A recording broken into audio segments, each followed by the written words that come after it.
Sekali lagi kita bahas tentang export debt. Apa ya bahasa Indonesianya agar sahabat lebih mudah memahaminya? Bagaimana kalau kita lanjutkan informasi tentang BRI atau Belt Road Initiative, kita ke Pakistan. Tiongkok membangun pelabuhan di Pakistan, membangun jalanan membelah Pakistan dari ujung timur laut Pakistan ke Tiongkok daratan menuju pelabuhan laut di selatan Pakistan, membangun 5 power plant. Semua itu dibangun dengan hutang pinjaman dari Tiongkok. Sementara isi pelabuhannya, kelolaan pelabuhannya, tenaga listrik yang dipakai, dan sarana jalan darat serta rel kereta tadi adalah untuk barang Tiongkok yang terbanyak isinya. Itu sebenarnya Tiongkok melakukan ekspor debt, yang mengekspor hutang, yang import hutang adalah Pakistan. Perkiraan total jumlah hutang Pakistan dari Tiongkok adalah sebesar 20,8 bilion dolar yang merupakan 23% hutang asing negara Pakistan dengan bunga 5% per tahunnya dengan tenor pinjaman 20 sampai 25 tahun. Artinya 5% kalau dikalikan 20 tahun itu 100%. Sudah asetnya dijaminkan, dolarnya dikeruk ke Tiongkok, barangnya dipakai Tiongkok, bayarnya 2 kali lipat padahal harganya sudah di markup gede lagi. Itu arti sederhananya tentang ekspor debt. Kita lanjut. Apa yang terjadi kalau Pakistan gagal bayar hutang tersebut? Maka BUMN Tiongkok akan mengambil alih aset tersebut. Jadi apapun itu, baik bisa bayar pinjaman atau gagal bayar pinjaman, Tiongkok yang kendalikan proyek tersebut. Sungguh, BRI itu bukan hadiah. BRI juga bukan membantu, apalagi menolong. Tapi jebakan jahat sebenarnya. Meminjamkan uang untuk sesuatu yang bukan kebutuhan negara tersebut. Meminjamkan uang untuk kebutuhan yang tidak terlalu diperlukan. Memang negara tersebut butuh jalanan, butuh kereta api. Namun Tiongkok jauh lebih membutuhkan sarana itu semua. Itu yang butuh siapa? Yang bayar siapa? Begitu mereka dalam keadaan terjebak dengan hutang yang tidak bisa dibayarkan, maka aset berharga atau strategik aset mereka akan diambil paksa dengan deal yang sangat menguntungkan sang peminjam. Mohon maaf loh ya, informasi ini bukan propaganda anti Tiongkok. Banyak fakta di dunia tentang pengambil alihan aset strategis dan sumber daya alam yang terjadi di banyak negara berkembang yang mendapatkan pinjaman dari Tiongkok yang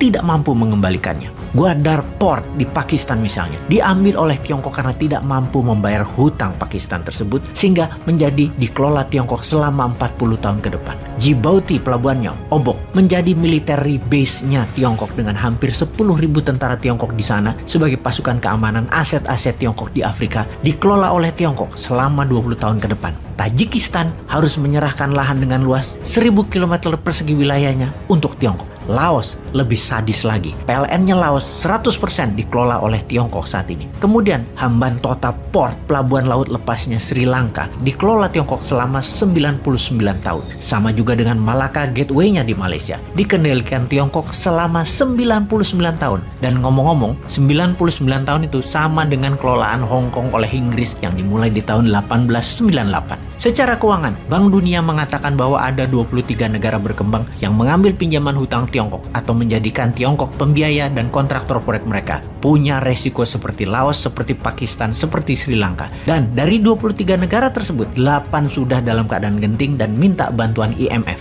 Mengapa krisis? Karena hutang luar negeri negara tersebut rata-rata adalah 50% hutangnya ke Tiongkok. Semua negara yang kena pengaruh Tiongkok, yang 23 negara tersebut, rata-rata demokrasinya lemah. Pemimpinnya menekan rakyat dengan kata lain otoriter. Pejabatnya bermain dengan pebisnis. Kenapa pejabatnya menerima tawaran Tiongkok? Karena kinclongnya infrastruktur berharap akan membuat negaranya terlihat berkembang maju. Sehingga pemimpinnya bisa dikatakan berhasil, walaupun pakai hutang besar. Ada lagi fakta, banyak negara yang terkena pinjaman hutang Tiongkok untuk bisa membayar bunga pinjamannya adalah dengan meminjam lagi. Dan ini tanda bahaya, karena mempertaruhkan kedaulatan negara. Pejabatnya melacurkan aset negara demi nama pribadi dan keuntungan kelompok. Pastinya hutang tadi membuat Tiongkok menjadi lebih kaya. Apa buktinya Tiongkok menjadi lebih kaya? Buktinya 7 dari 10 perusahaan konstruksi dunia adalah dari Tiongkok. Total semua proyeknya bernilai 350 bilion dolar dalam 8 tahun ini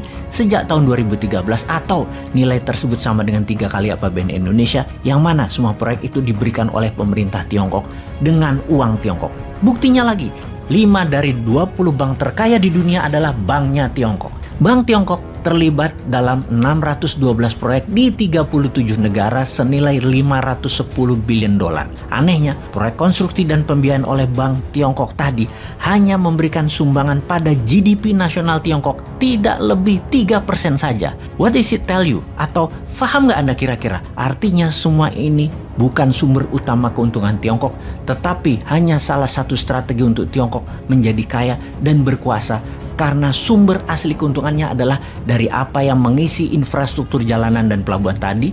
Keuntungan terbesar Tiongkok sesungguhnya. 9 pelabuhan yang dikuasai Tiongkok 100% dan mengendalikan 80 pelabuhan dunia adalah kunci sukses lain dari Tiongkok. Dan hal ini adalah bagian dari BRI. Dan ini adalah strategi untuk membuat keuntungan tinggi bagi Tiongkok.